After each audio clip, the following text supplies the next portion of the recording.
Hello students, welcome back to the channel.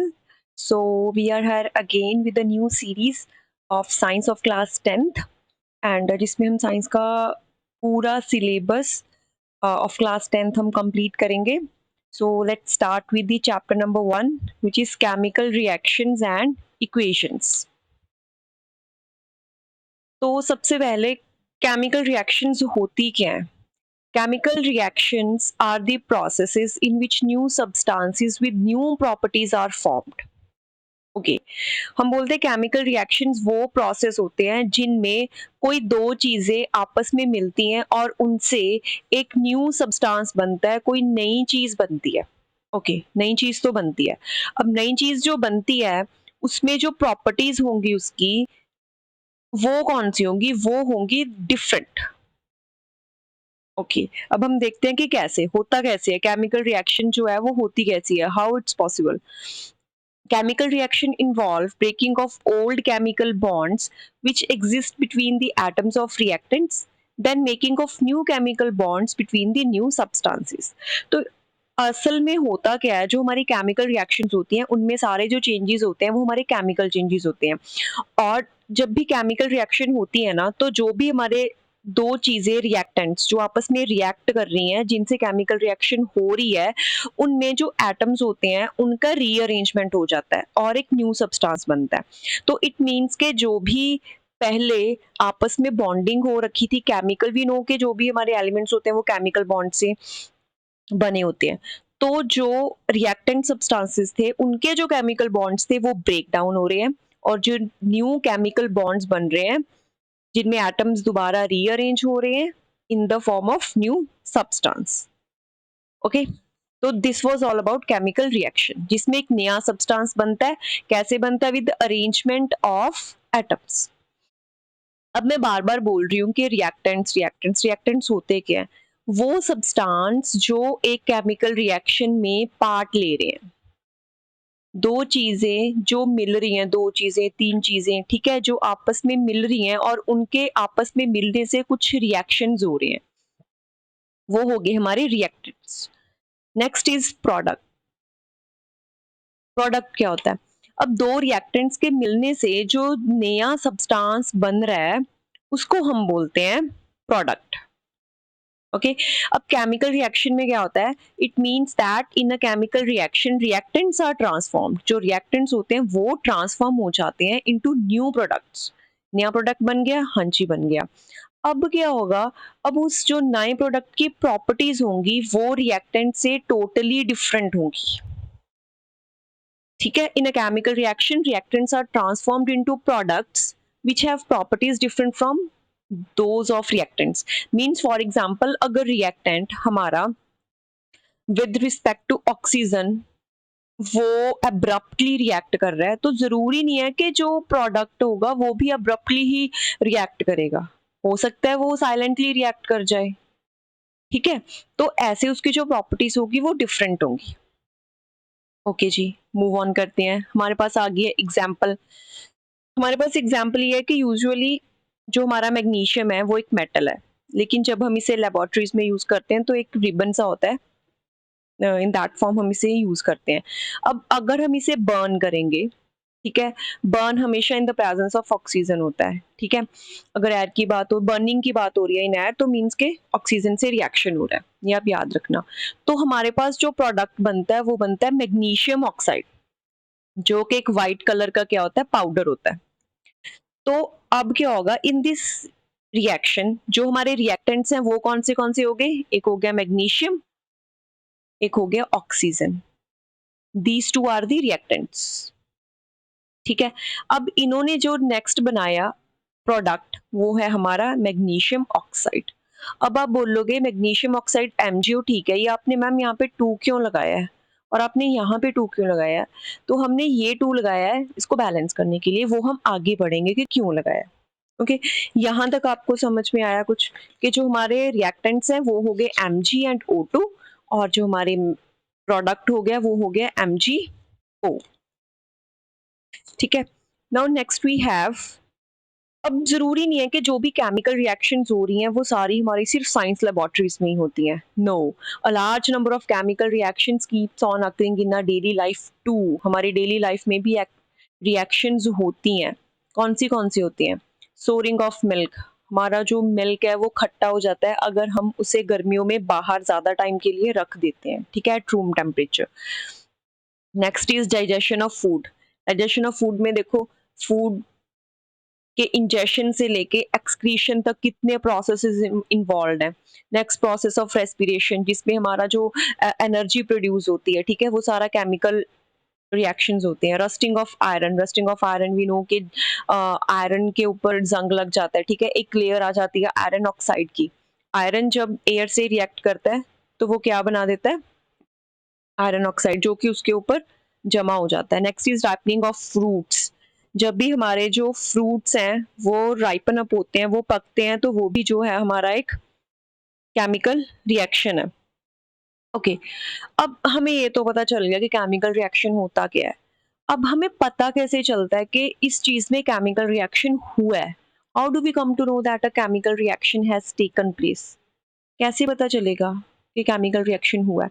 तो उसके लिए जो भी एक केमिकल रिएक्शन हुआ है ना, तो वो कुछ इंपॉर्टेंट कैरेक्टरिस्टिक्स शो करेगा, जिससे हमें पता चलेगा कि जो हमारा केमिकल रिएक्शन है वो हुआ है। अब कौन से कैरेक्टरिस्टिक्स हैं? वो है एवोल्यूशन ऑफ गैस। सबसे पहले कि जी रिएक्शन में से गैस निकलेगी, गैस प्रोड्यूस होगी, ठीक है। Next is formation of precipitate, change in colour, change in temperature and change in state. ये 5 चीजें हैं जिनसे हमें पता चलता है कि कोई भी रिएक्शन हुई है।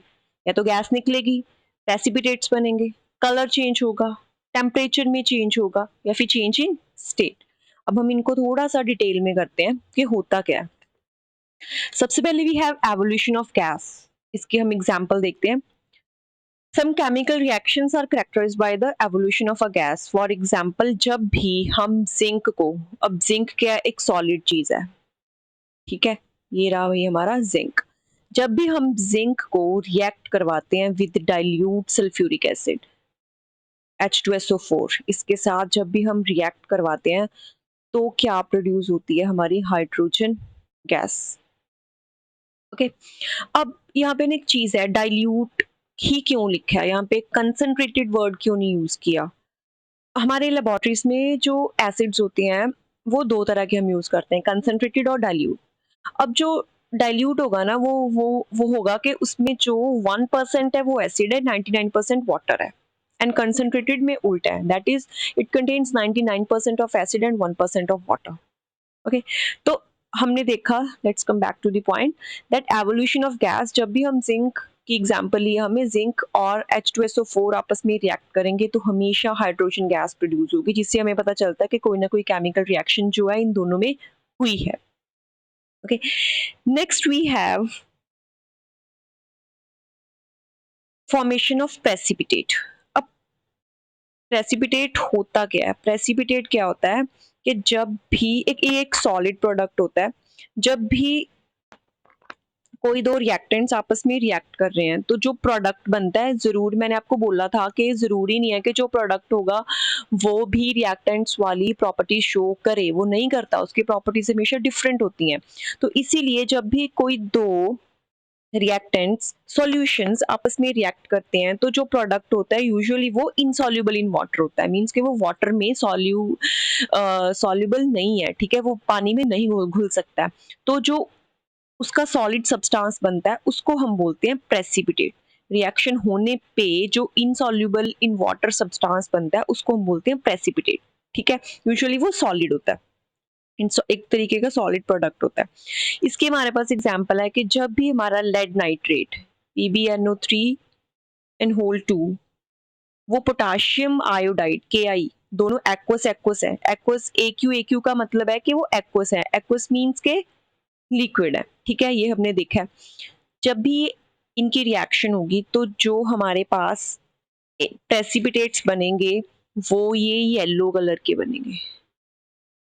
ओके, अब जो ये प्रेसिपिटेट्स होते हैं येलो कलर के होते हैं, ये किसके होते हैं? Lead nitrate.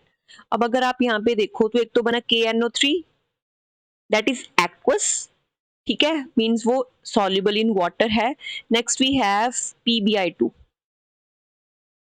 जो है सॉलिड, मीन्स के ये क्या बना रहा है, हमारे precipitates. Next we have change in colour. जो थर्ड हमारे पास करेक्टरिस्टिक्स है वो है कि सॉरी कि कोई रिएक्शन हो रहा है तो अगर चेंज इन कलर आ रहा है तो हमें पता चलता है कि हाँ भी केमिकल रिएक्शन हो गया। फॉर एग्जांपल अगर हम सिट्रिक एसिड की सबसे बढ़िया example we have lemon juice. अगर हम लेमन जूस को और पोटाशियम पर मैग्नेटेट को रिएक्ट करवाएंगे तो अगर हम इनको देखें तो ये सॉल्यूशन होता है पर्पल कलर का, ठीक है। ये पोटाशियम पर मैग्नेट में हमने डाल दिया सिट्रिक एसिड। इसको डालने से क्या हुआ कि जो ये पर्पल कलर था ये चेंज हो गया ट्रांसपेरेंट में। Okay, so when citric acid reacts with potassium permanganate solution then the purple color of potassium permanganate solution disappears। ये ऐसा कलरलेस हो जाता है। इससे हमें पता चलता है कि हाँ केमिकल रिएक्शन हो गया। Okay, next we have change in temperature. अब हमें चेंज इन टेम्परेचर को पढ़ने से पहले एक चीज पता होनी चाहिए कि जब केमिकल रिएक्शंस जो होती है ना यूजुअली वो हीट प्रोड्यूस करती है, यूजुअली, ठीक है, they often produce heat energy.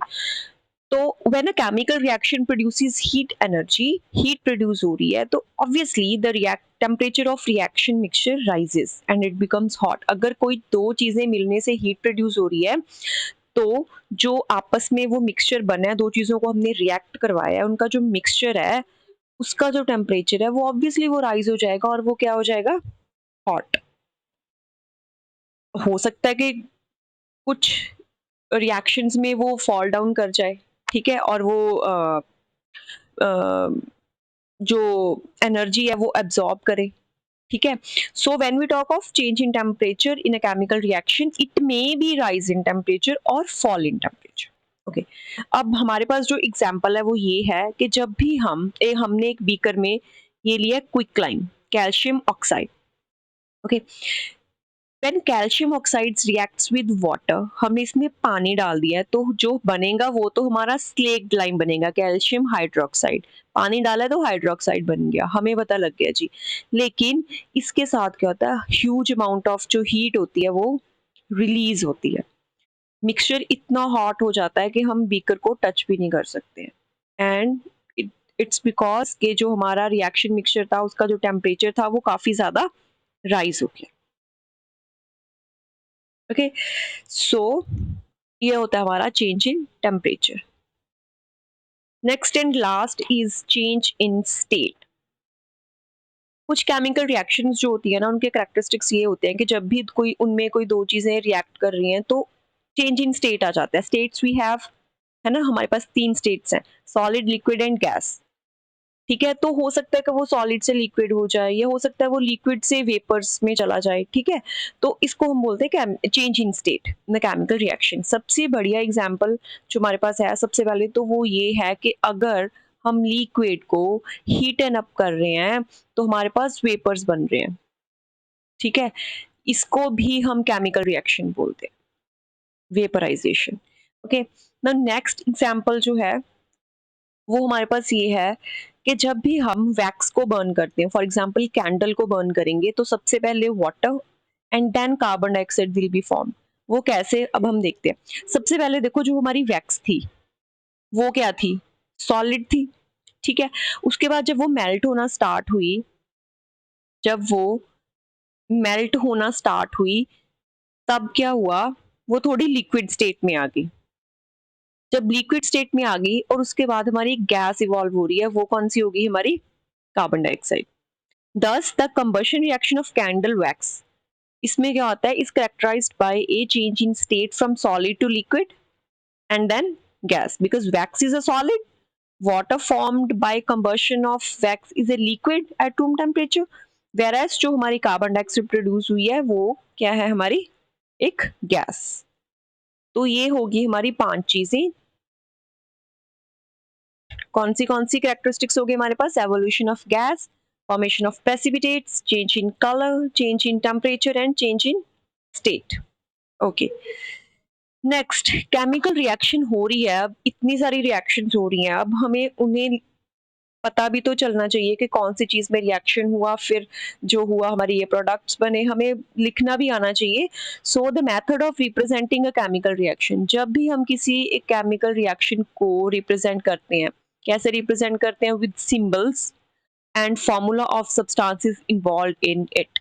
It is called chemical reaction. Okay. For example, we have CH4, that is methane. इसको जब हम ऑक्सीजन से रिएक्ट करवाते हैं तो हमारे पास बनता है carbon dioxide and hydrogen. Okay, ये तो हो गया हमारा केमिकल रिएक्शन। हमने देख लिया कि केमिकल रिएक्शन क्या होता है।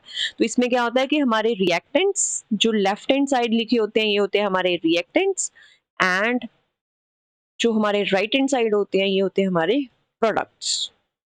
नेक्स्ट, अब क्या होता है कि हमने देखा था कि जो केमिकल रिएक्शन होती है उसमें यूजुअली होता क्या है? रीअरेंजमेंट ऑफ एटम्स, है ना?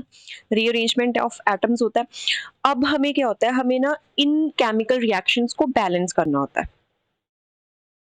ठीक है, अब बैलेंस केमिकल रिएक्शन में क्या होगा? Has an equal number of atoms of different elements in the reactants and products. Means के इस साइड पे, जस्ट गिव मी अ सेक, या कि इस साइड पे जितने एटम्स कार्बन के रिएक्टेंट वाली साइड थे, उतने ही एटम्स कार्बन के प्रोडक्ट्स वाली साइड भी होंगे। हमने देखा था, ठीक है, कि it is just the rearrangement of atoms, कि एक से हटके वो दूसरे एलिमेंट के साथ कंबाइन हो रहा है, लेकिन एटम्स तो सेम ही रहेंगे ना। अब क्यों सेम रहेंगे? उसका है that we have a law of conservation of mass, जो ये कहता है कि मास को कभी हम क्रिएट नहीं कर सकते एंड मास को कभी हम डिस्ट्रॉय नहीं कर सकते। कोई भी केमिकल रिएक्शन हो रहा है तो जो मास था वो सेम टू सेम ही रहेगा before the reaction and after the reaction. For example, reactant mass is will be equal to products mass, means that के जो भी the number of various types of atoms in reactants will be equal to number of same type of atoms in products। means के जितना मास हमारा reactants का होगा उतना ही मास हमारा products का होगा। हम मास को ऑल्टर नहीं कर सकते, और मास के लिए हमें क्या चाहिए होते हैं? एटम्स चाहिए होते हैं, है ना? तो मींस के हमें दोनों साइड जो मास कैसे सेम आएगा? अगर हमारा reactant side and product side हमारे जो एटम्स हैं वो सिमिलर होंगे। मींस के जितने एटम्स यहाँ पे कार्बन के हैं, रिएक्टेंट साइड उतने ही प्रोडक्ट्स वाली साइड हो। ओके, अगर हम इस वाली इक्वेशन में देखें जो हमें ये गिवन है, इधर कार्बन वन, ओके, इधर हाइड्रोजन कितना है हमारे पास? हाइड्रोजन के कितने एटम्स पड़े हैं? 4। इधर हाइड्रोजन के कितने एटम्स पड़े हैं? 2। तो क्या हमारा मास कंजर्व हो रहा है? नहीं हो रहा भाई। 2 हाइड्रोजन कहाँ गए? यहाँ पे देखें, ऑक्सीजन कितनी है? 2। दिस साइड ऑक्सीजन कितनी है? 2 ये रहा एंड 1 हियर, 3।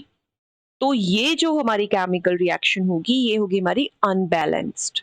मींस के इसमें जो हमारा मास है वो कंजर्व्ड नहीं है। रिएक्टेंट्स का और प्रोडक्ट्स का जो मास है दैट इज नॉट इक्वल। हमें इसे बैलेंस करना पड़ेगा। हमें number of atoms reactant side and product side same करने पड़ेंगे ऑफ एलिमेंट्स। तो वो हम कैसे करेंगे?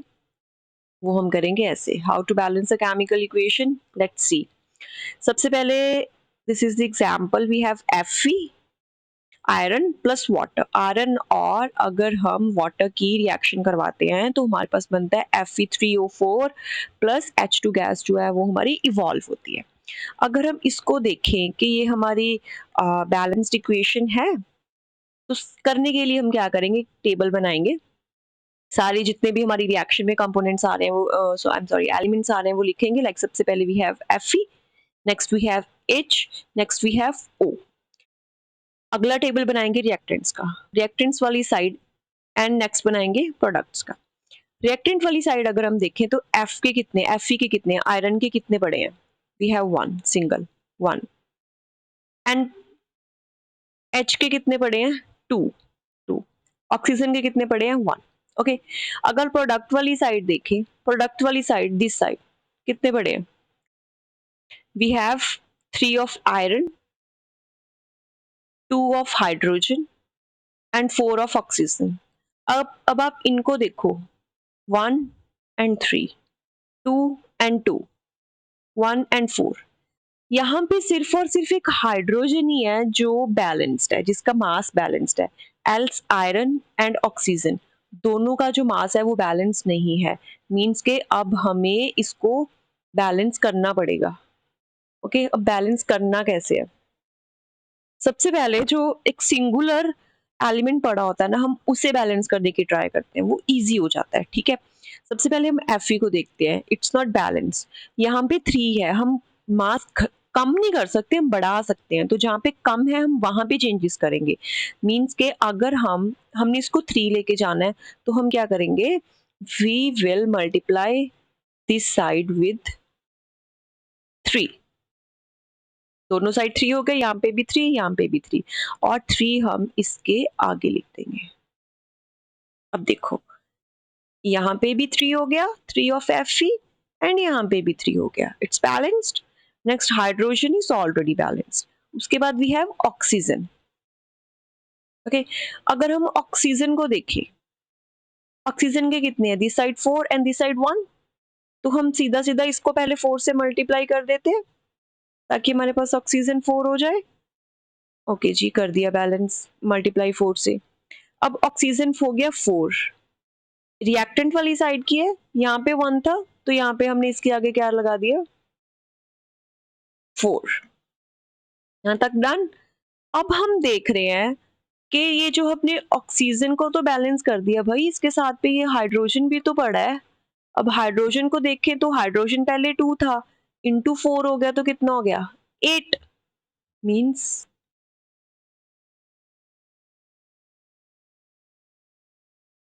ये हमारा हो गया इंटू 4, तो मीन्स ये कितना हो गया हमारा, 8 हो गया दिस साइड।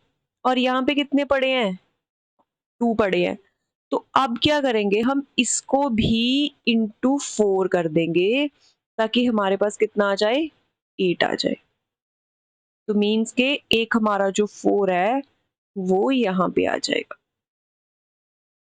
अब आप देखो, दिस साइड आयरन के 3, 3, हाइड्रोजन के 4 2s are 8, 4 2s are 8, hydrogen is balanced. Oxygen goes for 4, यहाँ पे भी ऑक्सीजन गोज फॉर 4। तो ये होगी हमारी बैलेंस्ड इक्वेशन।